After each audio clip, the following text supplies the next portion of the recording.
भाई दीदी के विचार से 15 से 30 ले रहब हम यार के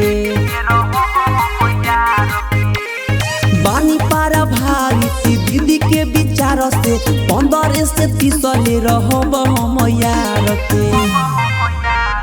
30 बाद हो खब सखी अपना भातार के 30 बाद हो खब सखी अपना भातार के 30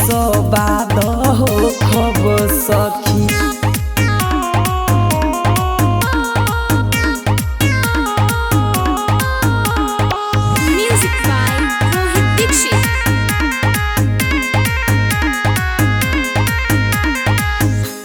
जय दिन पिया छोड़ी रही हम अकेल हो तय दिन देवरे से बढ़ा ले हमेल हो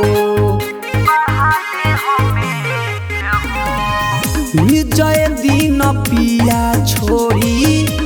रही हम अकेल हो तय दिन देवरे से मेल हो दुबई में इज्जत हम अपना ससुरार के 15 से 30 ले रहब हम यार के 30 बाद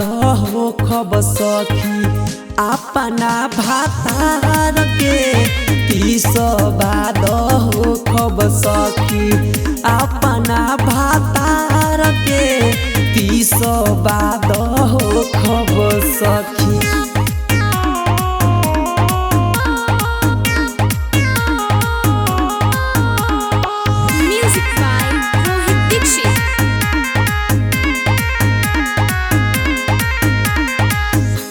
जीजा बेलूरा सेला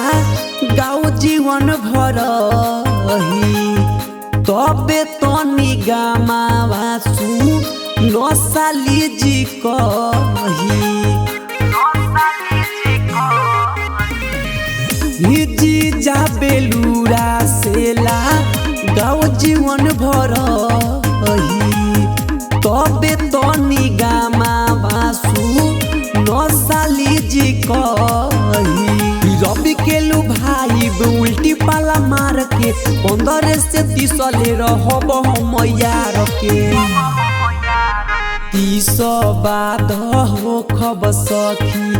अपना भातार के 30 बाद हो खब सखी अपना भातार के 30 बाद हो खब सखी। Modern music